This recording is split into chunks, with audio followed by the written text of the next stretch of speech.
I know you've been heavily engaged in the association at all three levels, but tell us just some of the events since 1986 that have been big for you with your company and that.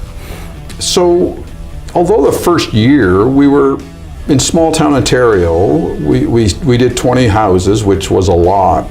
Unbeknownst to me, you didn't have to do that many, but the economy was strong and I wanted to make sure we were successful, and we did that. I actually had a partner in 1985 who we went our separate ways in 1989. Within a few months I noticed the market take a significant turn in Ontario, where it changed the dynamic of how we run our company. But things went on. We moved forward a little bit more, worked a little bit harder at it, and worked a little bit harder at it, and kept it going through the early 90s. But we continued to slowly and steadily grow our company. Our first land development occurred right away in 1986, and I've been doing land development along with that. The advantage of that is we can control our lot supply. So over the years we've learned to inventory raw land and then bring it on stream as we need it, and that's proven successful for us over the years. Went through a couple of different cycles of ups and downs. You learn as a businessman to ride those out, at least if you want to be successful. Yeah. You sort of work through those. During all that time, as you know, we did raise a family. I knew I liked to take time with my family, so early on, when I hired people, I engaged them and gave them responsibilities early on, so that I could empower them and trust them to do what they were hired to do. I had the knack and the ability to be able to do that, and that really gave me freedom to do other things. So when my children were in school, we were able to do a lot of traveling with them, where they were able to experience a lot of different things.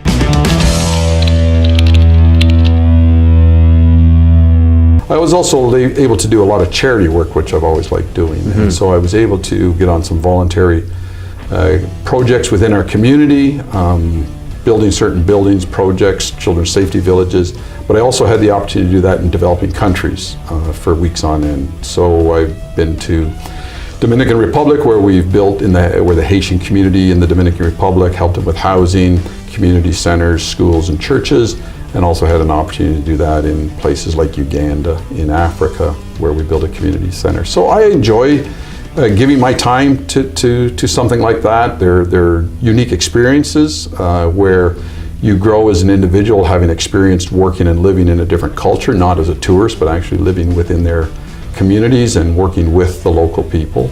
Those are experiences that I'll have with me the rest of my life, yeah, that have made me the person who I am in the long run.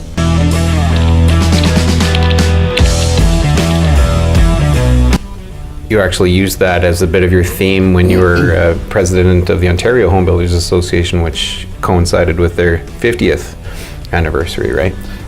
Correct. It's something that came natural to me. Maybe it was my upbringing or whatever, but to give back locally, and I was able to give it back internationally.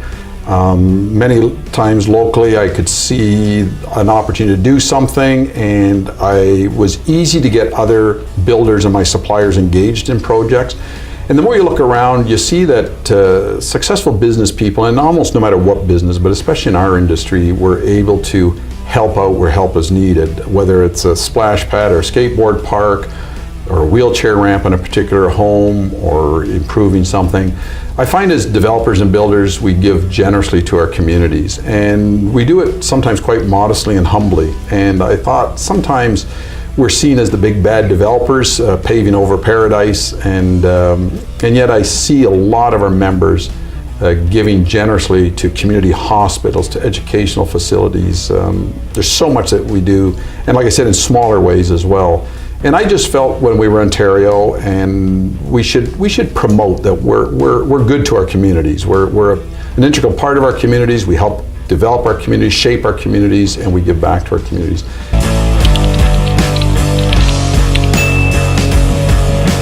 At the national level, I really want to see us brag about what we do, because it's done so quietly and humbly sometimes, and share with people that we are an asset and contributor to society as an industry, and I'd really like to maybe highlight that this coming year. It's Canada's 150th, and as an association, we're getting to be 75 years old as an organization, as a Canadian Home Builders Association.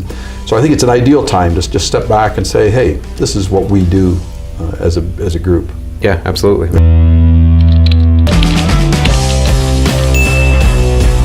Your timing is excellent. You seem to come into these things just at, the Just the right 50th time, for Ontario, and it's not 75th for strategic, so- CHBA and all the rest. So no, it's gonna be great. And you're absolutely right. There's so much that people like yourselves, builders and developers in Quinte, but also all across the country, have done for years and years. And we have people who just do it out of the goodness of their heart. But I think it's a great time to celebrate the things that everything that's been done by our members across the country, both for Canada's 150th and the 75th anniversary of our great association. So Great. we'll look forward to you being the champion of that over the coming year. I look forward to doing it, That'll having be done it excellent. for years. Yeah, exactly. Yeah. Let's go back to the beginning, and then I'd like to hear a little bit about your experiences as president of the different levels. But what brought you into the association in the first place? That's a good question. It actually was a sub-trade of mine that many years ago had said, do you know anything about the Home Builders Association locally? And I said I didn't. Want to come to a dinner meeting? So I thought, free food? I'm in. Right. So I went there and networked with some people and got a little bit of a feel for what they do, and got invited to become a member, and I thought it sounds good, so I became a member. Again, being a young business person, being very busy, having a young family, I took that as my one night a month out to network with my colleagues in the industry, the trades, the suppliers, my fellow builders, over a dinner meeting in the Quinte Home Builders Association, and just sort of sat on the sidelines and just enjoyed the time out away from my growing children. And it was an excuse to say, oh, tonight's Home Builders, I'm going to enjoy a dinner. Right. So didn't get overly engaged for many years, but did enjoy the camaraderie, the networking, and things that we did together. We had a guest speaker that had discussed, it was the deputy police chief of our local community, had discussed desire to build a children's safety village, and approached us saying, hey, can the Quinte Home Builders spearhead it with me and help me do this? It was the kind of thing, as I alluded to earlier, that resonates with me, giving back to the community, helping out in some project like that. So I, at the end of the meeting, had never met the guy before, but said to him, hey, if you want, I'll do what I can do, I'll help you out. And then we went for lunch. Next thing, I was going to be on his board and committee. Next thing, I chaired the committee, and that was sort of a sideline. I represented the Quinte Home Builders, and that was just a project we did. By being involved in that, representing the Quinte Home Builders, they said, oh, you're a presidential appointee on our board. And I said, whatever that is, fine. Right. And then from there, sort of sat in board meetings, got a little more of a grip of what they actually did for us as an association by listening to the board meetings. And from there, got presidential appointee. Then they said, you're second vice president, and went to first vice, and went to president. At president, you then participate at the provincial level a little more. Did that actually as a first vice president already, and then as president. And so 4 or 5 years I was going to the provincial thing, and again, just amazed at what all gets done at a provincial association on behalf of the builders. And until you actually get engaged and get there, sometimes you don't appreciate and fully understand the complexities of our industries and the need that we have to be strong and united and come together as one strong voice across the province, in this case at the provincial level.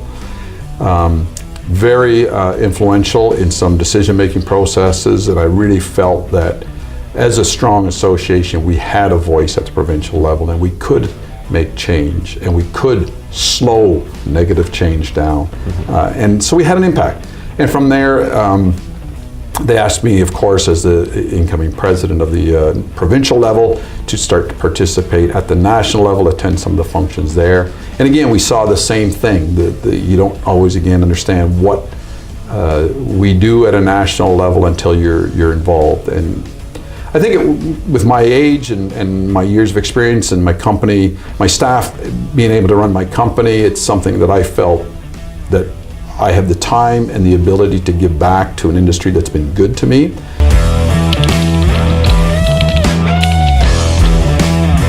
My kids and other people of a younger generation are getting into it. We owe it to them to make sure that we keep the industry viable and keep track of all the changes and have influence in the changes. So for the betterment of the next generation as they go into this industry, I just felt, yeah, I can give up my time to participate in this and have a voice and hear what concerns and issues are across this country.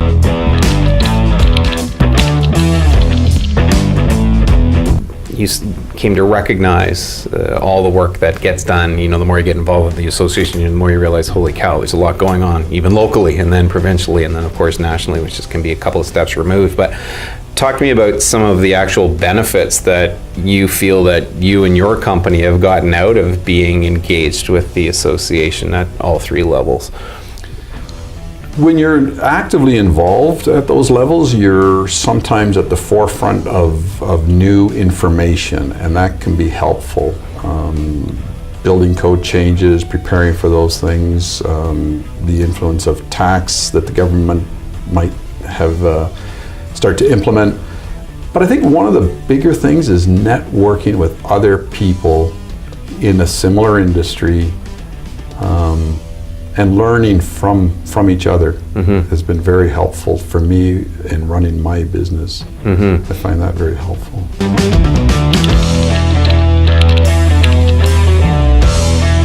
Well, that's probably a great way to end it for today. Gives everybody a chance to see what a great job you're going to do on the road, and look forward to seeing you on the road as you crisscross the country in the coming year. Thank you so much for coming in. I'm following some great footsteps. We've had some excellent leadership at the president level in the past, and I'm hoping to carry on, and I know I've got a great team at the executive and at the board level of this association, and I think together we'll do fine. Absolutely. We'll do fine. We're a great team. Perfect. Thanks a lot for coming in, Eric. Thanks, Kevin.